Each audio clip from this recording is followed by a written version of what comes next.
নমস্কাৰ সকলোকে আজি আমি আনৱেশা এপত কেনেকেনো কেৱাইচি কমপ্লিট কৰিম হেতু চাম হা তো প্ৰথমতে আপোনালোকে এপটো খুলি নিজৰ মোবাইল নম্বৰ মাৰি কিনে লগইন কৰি ল'ব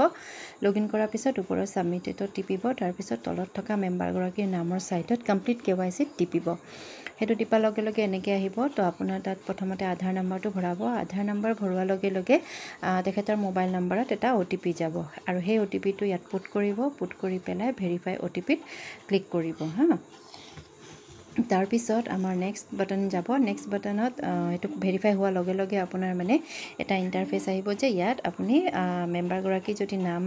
এজ পাৰ আধাৰত আছে নে নাই হেতু চেক কৰিব লাগিব যদি আধাৰ মতে নাম নাই তো আপুনি ইয়াতে ক্লিক কৰি কিনে ঠিক কৰি ল'ব পাৰিব তাৰ পিছত নেক্সটত গলে তাৰ পিছতে আমি ৰেশন কাৰ্ডটো ভেৰিফাই কৰিম ৰেশন কাৰ্ডটো প্ৰথমতে আছে নে নাই বুলি সুধিব হেতু ইয়েস টিপা লগে লগে আমাক নাম্বাৰটো ভৰাবলৈ দিব তো ৰেশন কাৰ্ডৰ যি নাম্বাৰ আছে সেম টু সেম ইয়াতে আমি নাম্বাৰটো ভৰাম যদি নাম্বাৰটো ভুল থাকে তেতিয়া ইয়াত অটোমেটিক্যালি দেখাই দিব যে নাম্বাৰটো ভুল আছে বুলি আৰু যদি শুদ্ধ থাকে তো ভেৰিফাই কৰি নেক্সটত যাব তাৰ পিছতে ফটোখন আপলোড কৰিব লাগিব ৰেশন কাৰ্ডৰ কিন্তু হেতু পিডিএফ কপি হ'ব লাগিব আপোনালোকে খুজিলে মানে পিডিএফ কপিতে খুজি ল'ব ৰেশন কাৰ্ডটো নতুবা আপোনালোকে কনভাৰ্ট কৰি ল'ব পাৰিব তো কনভাৰ্ট কৰাৰ পিছত ইয়াতে পিডিএফ কপিটো আপলোড কৰি তলত নেক্সট বাটনত ক্লিক কৰি দিব তাৰ পিছত আমি নেক্সটত যাব আপোনাৰ জব কাৰ্ড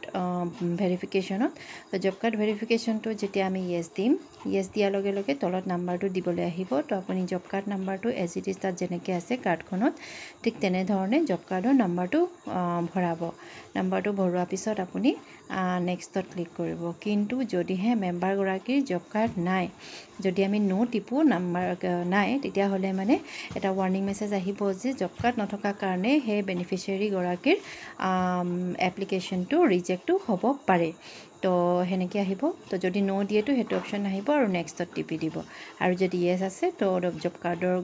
নাম্বাৰটো ভৰাই মেলি নেক্সট কৰি দিব তো নেক্সট কৰাৰ পিছত আমাৰ এনেকৈ আহিব গোটেইকিটা সব ব্লু হৈ যাব গোটেইকিটা তাৰ পিছত কনফাৰ্মেশন আৰু তলত এটা চাব পপ আপ আছে যত মই ৰাইট দিছো হেটা টিক কৰি পেলাই আপুনি ফিনিশ বাটনত ক্লিক কৰি দিব ফিনিশ বাটনত ক্লিক কৰাৰ লগে লগে কনফাৰ্মেশনৰ এটা আহিব মেছেজ তাতে আমি ইয়েস সাবমিট বুলি ক্লিক কৰি দিব লাগে তো হেতু ক্লিক কৰাৰ লগে লগে আমাৰ এই মেম্বাৰ গৰাকী সাইডত হেতু গ্ৰীন হৈ যাব কেৱাইচি কমপ্লিটেড বুলি ঠিক আছে থ্যাংক ইউ